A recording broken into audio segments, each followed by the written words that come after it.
Good evening. Welcome to Live United. Thanks for joining us. Live United is a show where we talk about all the different efforts going on here in the Monadnock region that address the needs of individuals who live here and provide service in such a unique way and really in a collaborative way here in the Monadnock region.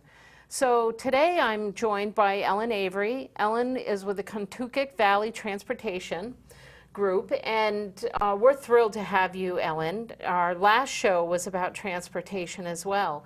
And so tell us about Cvtc, because, and I'm going to call it Cvtc audience for short, but tell us a little bit about Cvtc. Well, Cvtc Valley Transportation Company, otherwise known as Cvtc, was founded in the eastern Monadnock region as part of a larger grant program that was all about creating opportunities for people to be able to get out and participate, especially people with disabilities, to be able to get out and participate in community life like many others can. And in 2008, Cvtc was born out of that, and we serve 13 towns in the eastern Monadnock region. And our mission is to create, coordinate, and deliver transportation solutions. And we do that primarily through our volunteer driver program, where we have volunteer drivers that volunteer their time to give rides to primarily elderly and disabled adults, but really anyone that does not have access to transportation because of their age, old or young, their ability, their economic situation, or circumstances in life that just preclude them from having access to transportation. So we have, right now, we have probably 25 to 30 registered volunteer drivers that drive. This past year, they drove over 60,000 miles, supporting about 118 individuals within the eastern Monadnock region, taking them to primarily non-emergency medical appointments, plus all the support appointments around those types of issues, as well as going to the grocery store, going to the pharmacy, and those types of activities that people need. Now, what makes your service a little bit different for folks that watched last week's show? Mm-hmm. They saw the friendly bus, talked about City Express, medical transportation. What makes yours truly unique, though, is that you're volunteer drivers, right, that are running this on the eastern side of the mountain. Right. At this point, on the eastern side of the mountain, that type of public transportation isn't available yet, I hope. I think that, so we clearly are operating out of with the goodness of the people that are volunteering for us. And what's unique about our situation, besides the fact that it's all volunteers that are doing the driving, is that the volunteers have an opportunity to select the trips that they want. We're not a dispatch service, so a volunteer driver, once they're vetted and approved with the minimum qualifications that we look for, then through our online program called Trip List, they're able to go in and select the trips they want. And the trips are certainly their local trips, but we do go up to Lebanon, up to White River Junction, to the VA hospital, as well as to Dartmouth, Hitchcock up in West Lebanon. We've gone to Boston, we've gone to Springfield, Massachusetts. So really it's where our drivers don't mind driving. And like I said, they volunteer their time. I think last year their time was close to 3,000 hours. Wow. Of volunteer time, and that was donated. So we're really we're blessed with a committed group of volunteers. I can tell you that we always need. It's always important for us to have people that are interested in volunteer driving in the pipeline, because some of our drivers go away in the winter and then some come here in the summer. So it's really a balance. But having having a few more drivers would be very beneficial to us at this point. So there's kind of a shout out to you, audience, to get involved by perhaps volunteering. If they wanted to reach you about volunteering, Ellen, how would they do that? I think what they want to do is give me a call. My direct line is 821-4081, and they can give me a call. We have a volunteer driver program coordinator that I would move them on to. But I'll tell you, if I can just share some of the experiences of some of our drivers and why they drive. We had one driver in particular she kept seeing the signs around the Peterborough area, and she was kind of reluctant. She was newly retired, and she just wasn't sure about driving strangers. And she came in and talked with our volunteer driver program coordinator, and she got vetted and everything, and then she took one trip. And what she realized was that the person's only a stranger for a very few minutes. And then she got to know the rider, and slowly but surely she started taking more trips. And so we really encourage people to if they have any kind of interest, to give us a call. And I have my favorite story is I was actually at a Friendly Meals. HCS had invited Cvtc to come and present, and so there I was at the Friendly Meal in Jaffrey, and one of the diners came up to me and kind of sheepishly said, "So what's involved with being a driver?" So I told her about it, and she says, "Well, I've been retired for a while, and I realize I'm sitting on the couch too much." And so now she's driving two women who need to do physical therapy at Bond Wellness at Monadnock Community Hospital. And we were able to team the two riders up to go at the same time. And our driver found out that she was sitting on the couch at the wellness center.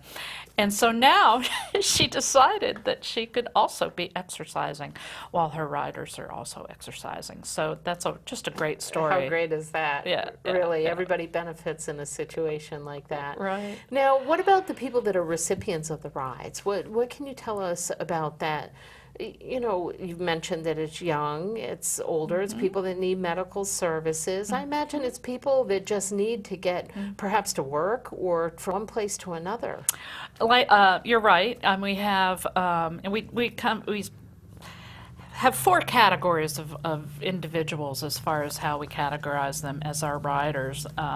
Because of some of the grant funding we get, we need to make sure that we're providing rides to the appropriate audience. And so we have elderly, people that are over 60. Then we have, that's one category, and about a quarter of our riders right now are in that category.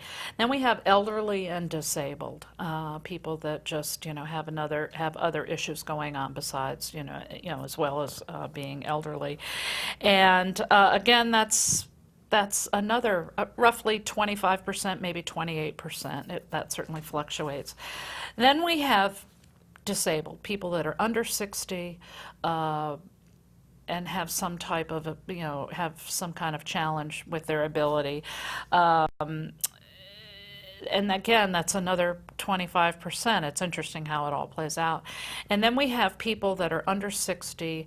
They're physically they're able, but maybe because of a life circumstance, they're not able to drive, or an economic situation they can't afford to own a vehicle at this point. And it's interesting how it's all, this past year, it all played out to roughly 25%. We've got some great stories. Do you want to hear about Sure, a story about some drivers? We have one story that I really like to tell is that a woman called up looking for rides for her son. And his story was that as he was a young boy attending public school, that there were just real problems with him being able to manage that kind of situation. And plus they realized that something wasn't right and they needed to get some, help in figuring out what was going on. And it ended up he had been diagnosed with Asperger's syndrome as well as ADHD. And the prognosis for this young man wasn't good, and his parents were told that he may have to be institutionalized. And his mom and dad said, thank you very much, we're going to try something different, and enrolled this young boy up at Crotchet Mountain Rehabilitation Center.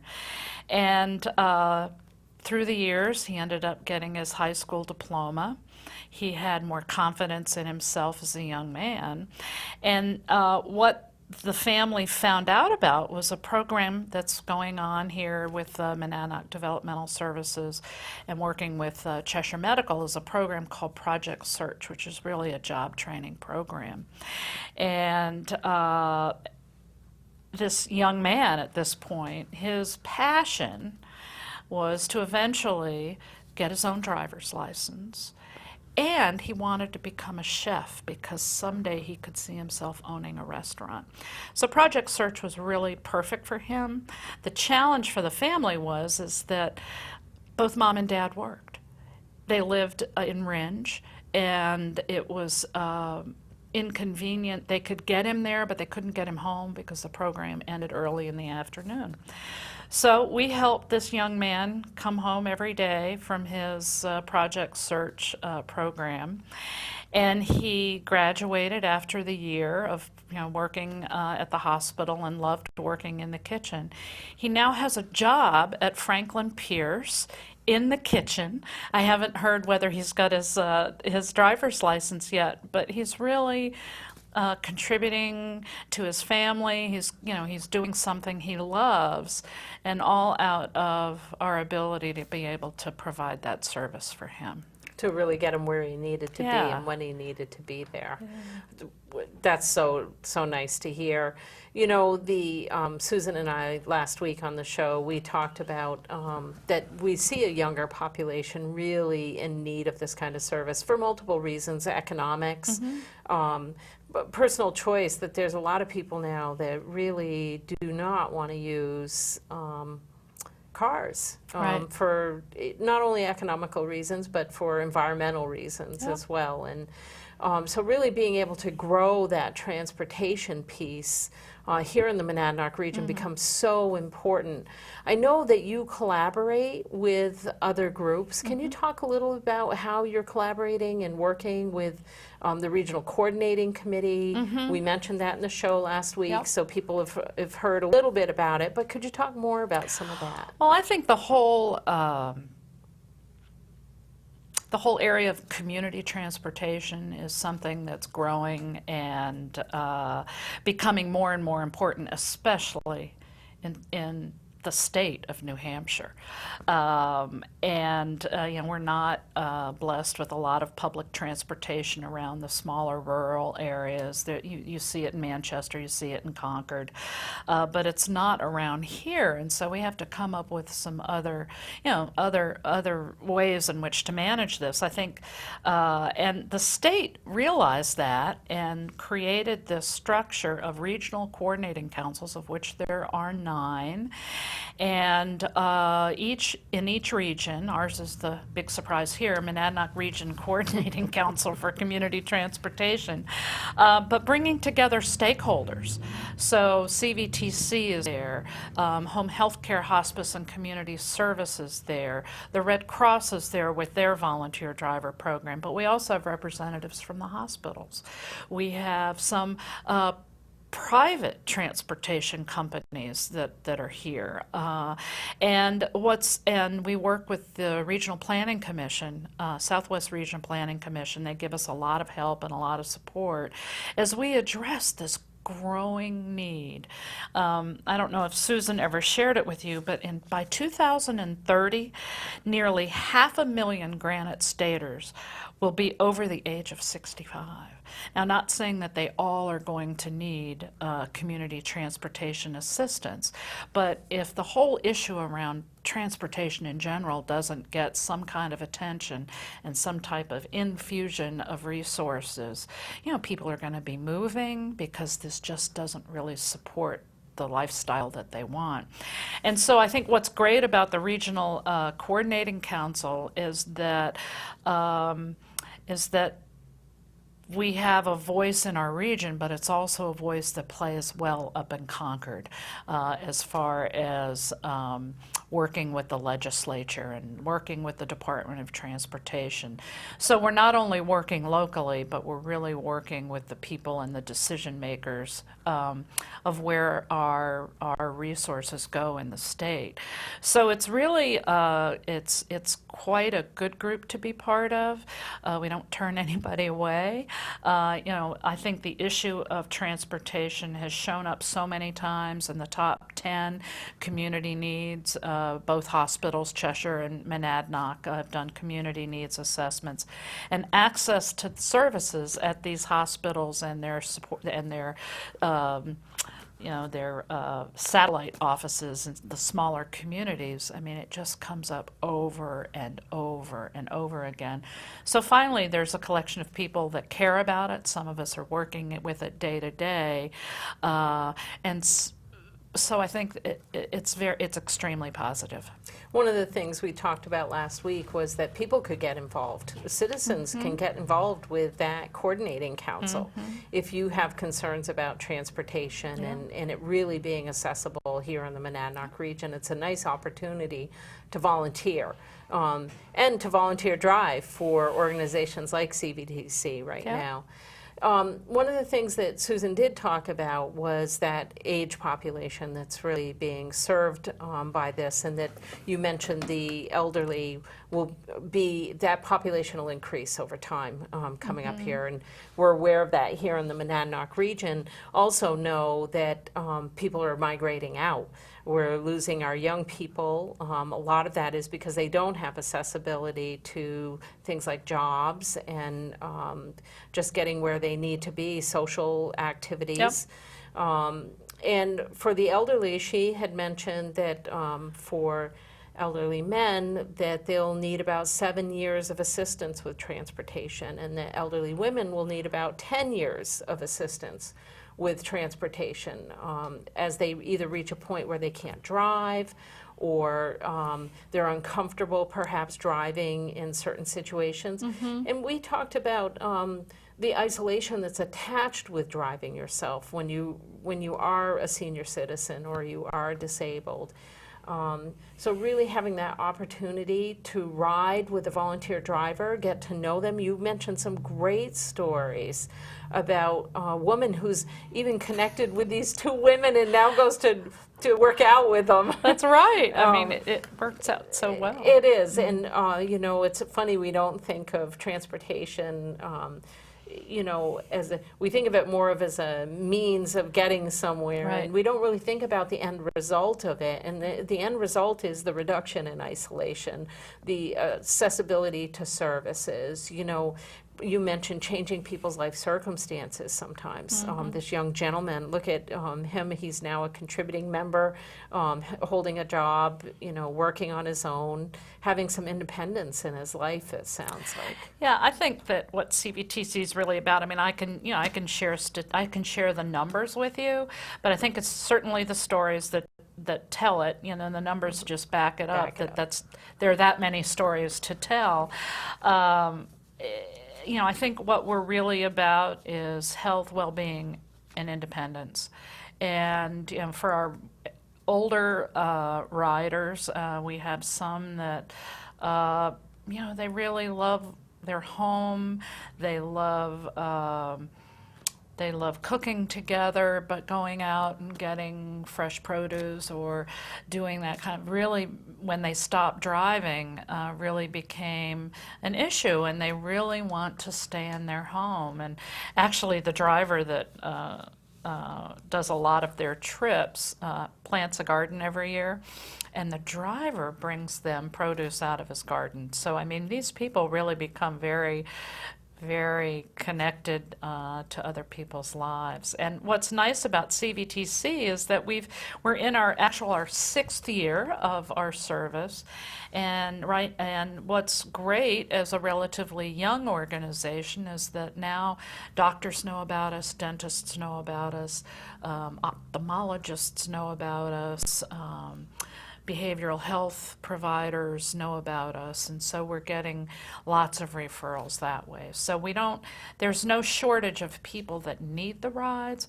Where we really need to make sure that we pay attention to or how, the volunteer drivers, just making sure we can provide that.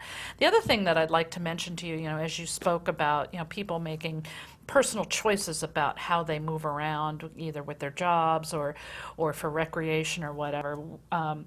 We also have another program called Monadnock Rideshare, which is a ride board on our website. It doesn't cost anything, and it's an opportunity for people that either, work in another, I live in Jaffrey, so if I were working in Keene, I might say, hey, I'm going to Keene every Monday through Friday, and so it's an opportunity for people to connect up that way. And I know there's a movement afoot within the state that, through an organization called Commute Green New Hampshire, that there's going to be one ride board, and then regional organizations like Cvtc we're going to help promote that. And so our ride board will probably go by the wayside, but will be through grants from New Hampshire Department of Transportation that will be promoting, and all the different regional groups will be promoting, giving the same message about, aiming people toward that online website. So all the of the partners state. that are part of the Regional Coordinating Council will really be messaging the availability of that, and there'll be nine coordinating councils across the state of New Hampshire. That'll be really nice to see. Now, will that cross over the borders at all? It certainly could. I think the Commute Green New Hampshire, which is based in Concord, some of those people have already been talking with, I'm not sure what the programs are called in Massachusetts, but and certainly in Vermont as well. So, and that probably won't roll out for another close to a year maybe, because we're the next step is to work on a marketing plan. These groups that are participating, coordinating councils with so there's funds to provide some agency to come in and work with us on developing the brand and what we'll all be promoting. So it's pretty exciting. One of the things I do want to mention, Susan and I talked briefly about this in the last show, is that New Hampshire invests about 32 cents per capita for transportation. And you mentioned that you rely on volunteer drivers. And that said, it can't be all volunteer work. There's a lot of other work that's attached to this, whether it's coordinating those rides and really handling all the dispatching of that, managing, in your case, all of those volunteer drivers and making sure that they've got the rides covered and that you can. So I know you have an event coming up that you're moving into some fundraising, and so can you talk a little bit about the event you have coming up? Yeah, I think, like I've said earlier, we're a relatively young organization, and I think for the first 5 years, it was all about establishing ourselves in the community. We were very fortunate, obviously, to receive United Way funding along with funding through the New Hampshire Department of Transportation and the Endowment for Health, because the need is so great. So we got a lot of support to plan and to implement and that type of thing. And now,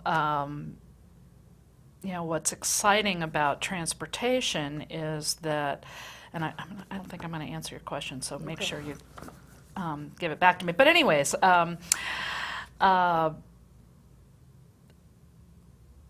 just one thing I do want to mention is up in the former executive director of Cvtc is now up in Concord well, she's all over the place, but it's called Transport New Hampshire, and it really plays at the policy level. So with that said, so we're a young organization, and we didn't have time to go out and do fundraising events, and so now we do. I mean, I think we're established enough, and people know who we are. So we have an event on Thursday, the 31st in July of this month, and it's a music event, it's an evening concert, a summer's evening concert in a beautiful location at the foot of Mount Monadnock in Jaffrey, at the Grandview Estate. And we have entertainment. People will also have an opportunity to picnic on the estate grounds ahead of time. And Sunflowers Restaurant in Jaffrey is doing something fun. You can order pre-made picnic dinners and come pick them up at the event and go out and do that. And we've kept the price intentionally low because we want a success on our hands. So it's $25 and it's BYOB, and it's really very simple, but it's an opportunity for us to enter into that world of event fundraising. Well, you know, what I really like about the event that you've planned is I can't think of a nicer location, for one thing, on a summer night, and to Right. think about having a picnic dinner, and then meanwhile you're supporting something that's so desperately needed here in the Monadnock region. And particularly on the eastern side of the mountain, because I believe you're the only transportation provider for the types of services you're offering on the eastern side.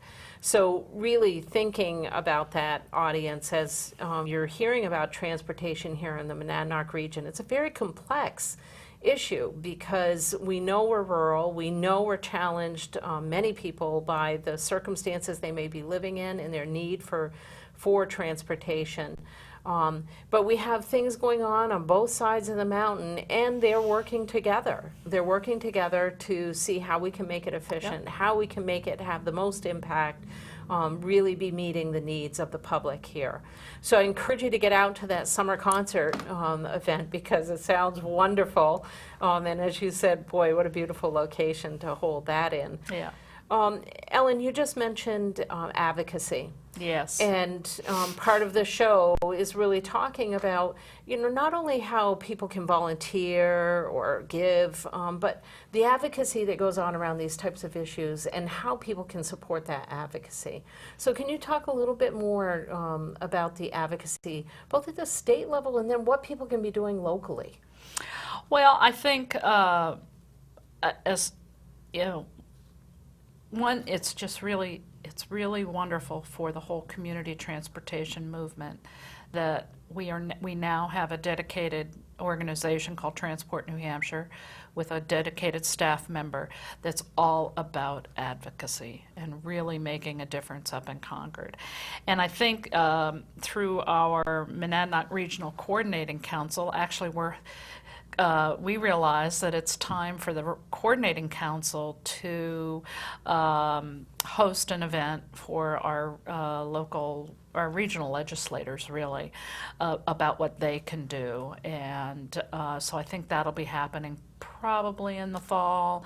We'll also invite all the candidates that are running, because I think it's important, obviously, to get the message out and to be consistent with that. So I think that's a new venture for the Regional Coordinating Council, but it's been around since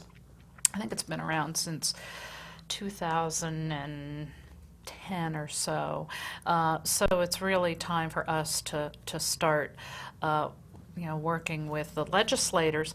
And then through our own work at Cvtc, we service 13 towns, and every year we go and we invite the towns to make a contribution to our efforts. And this year is the first year that we got all 13 to provide support, and so it's an opportunity for us to go and meet with boards of selectmen and town administrators to really talk about the program. So it's exciting work. And I think, Susan and I chatted about this a little bit in the last show, and I think you've kind of hit on it couple of times. You know, it is a challenging issue here in the region. People tend to, if they have their own vehicle, they don't think about transportation for others necessarily. It's not always on the radar screen for everyone. Partially, I think, because we're rural and they realize there's not that public transportation system out there. So thinking about really this volunteer network and the ride share and how we can begin to maximize those here in the region could have tremendous impact. Could have tremendous impact on our economy. It could have tremendous impact on our young people choosing to stay here in the Monadnock region, and us not losing them to the areas that maybe are more urbanized or have public transportation or other forms of transportation for them to access.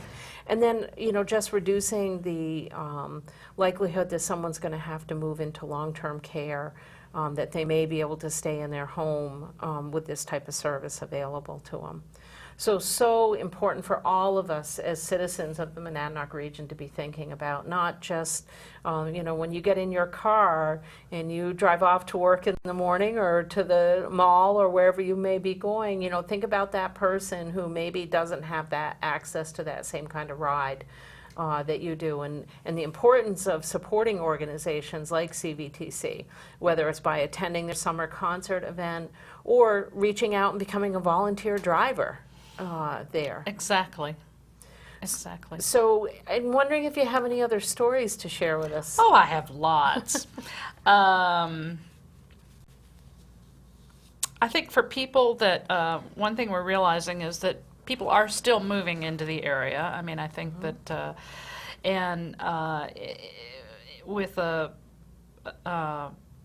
with that, we realize that we, CVTC, need to communicate with realtors as people are moving into the area to say, especially people that might be retired and are moving here to be closer to their children, which is the obvious thing. And I actually had the opportunity to meet such a couple. And they said, well, you know, we really don't know the way around. And I said, well, what better way to find your way around? So the husband is actually considering, you know, I would say he's in the higher end of the pipeline at this point, but you know, considering that this would be a way to learn about the community, so that's, you know, that's one of our avenues to go out and talk about volunteer driving. Let's see. We get calls often from children of aging parents that live too far away to provide services, and we get those quite a lot. You know, the decision whether to take the keys away from have mom or dad stop driving. You know, we've been able to work with the children that are nervous about their parents' ability, and when they find out about us, that they're very happy to be able to have this available to them. You know, I think the stories of people in health issues, one of the we off and on we serve people that need to get recurring medical treatments such as diabetes or treatment for cancer or whatever. And you can imagine that the closest, so here we are over in the Peterborough area, you know, the closest dialysis center it's either Keene or Nashua. And, you know, that's a big trip, and people shouldn't be driving themselves, much less driving themselves home. And so we're able to either one way or the other way, but we're really able to help those families, you know, to support their family member, you know, in those situations. You know, we've had sad situations where a spouse will walk out on another spouse and the children and take the car, and mom or dad that's left home without a car, you know, needs to take children to dentists and doctors and things like that. And so we're able to meet that. We've had one situation, and really it was a tough situation. This man had really pretty much lost everything in his life because of his heroin addiction. His family had ran out of, hope for him. He got involved with the court, was ordered for various treatments, lives in a small community and needed to go for treatment, in Nashua. And this man is, he goes once a week. He was going like 5 days a week for a while, but now he's going once a week. And his goal is to eventually have enough, get back to work and to have enough money to be able to get his own car. And last we spoke with him, his family because he's doing so well, things are better with the family, and he sees his daughter more. And, these are tough situations that people are dealing with. And, because of where we're situated, services are so far away. So really, by the good graces of our volunteer drivers, they make these trips for these people. And I think it's so easy for us to think of that you're serving the individual with these rides, and what people forget is that you're not serving just the individual. You're really serving the family that they may be attached to, that family's ability to be part of the community, and then the communities that you serve, really the whole Monadnock region in the state of New Hampshire. So it's a domino effect. You're providing assistance to one, but it affects many surrounding that. They've always said it takes a village to raise a child, and we have to remember that it's not about, that one person who maybe got the ride to the hospital. It's everyone that's all around them as well. Exactly, and I like to say that, we give hope with every mile we drive. That's a great way to put it, because it's very true for a lot of these people who feel probably that they may not have the support system that they need. So valuable service. Again, if people want to volunteer drive, how do they reach out to you? Reach out to me at my number, 821-4081. And if they want to ride share, how do they do that? Well, I would suggest that they go to our website, which is www.cvtc-nh.org, and click on the menu where it says Monadnock Rideshare. And I want to remind folks that you can also dial 211, Yes. because 211 will connect you with transportation services in the region if you are in need of those, and they'll direct you to CVTC or other services depending on where you are. So that's, if you can't remember anything that Ellen said, 211's an easy one to remember. So we encourage you to call that. Any final words you want to share with our audience, Ellen? Well, I think certainly issues like transportation need lots of resources. So certainly we're very happy to be a partner agency with Monadnock United Way, because I think we both need each other. I think in order for United Way to be successful, working with organizations like CVTC is kind of like a no-brainer, and certainly CVTC, not only through the funds that are raised, but certainly through the network of all the people that work for the United Way, as well as the volunteers that help out with the campaign and all of that. So it's really it's a balance. And for the most part, it's working, and we don't work alone. I mean, we work with other organizations. We work with towns, because that's the only way that our issue, and many of the issues that the United Way provides support for, it's increasing that. More and more we're looking to the right, looking to the left of us as to who else can help us in our particular issue.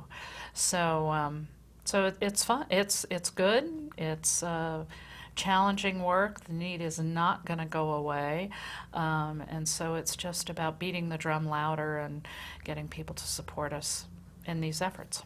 And I think you couldn't have said it better in terms of about how we can all live united, because it's really about how we volunteer together, how we give together, how we really advocate for the needs of those who may not be able to advocate for themselves, but also just for the well-being of all of us. Because as we mentioned earlier, if one's taken care of, many are taken care of. And you mentioned the miles of hope. And it's a really beautiful way to think of transportation, because it really is providing that. Want to remind our audience that Cvtc has an upcoming event on July 31st. You can visit their website. I believe you also have a Facebook page. Not yet. Not yet. That's my Okay. Facebook page. Well, the United Way does have a Facebook page, and that event will be posted on the United Way Great. Facebook page. It'll also be in our newsletter, so folks can check there. You can contact Cvtc for more information on that particular event. We do encourage you to get out and support that. We also encourage you to contact Ellen and Cvtc if you can become a volunteer driver. Great way to get to know other people, to know the Monadnock region, and to provide service at the same time as a volunteer, and to just feel good about providing opportunity for others out there. I want to thank you, Ellen, for joining us, and I want to thank you, audience, for being part of talking about transportation with us tonight.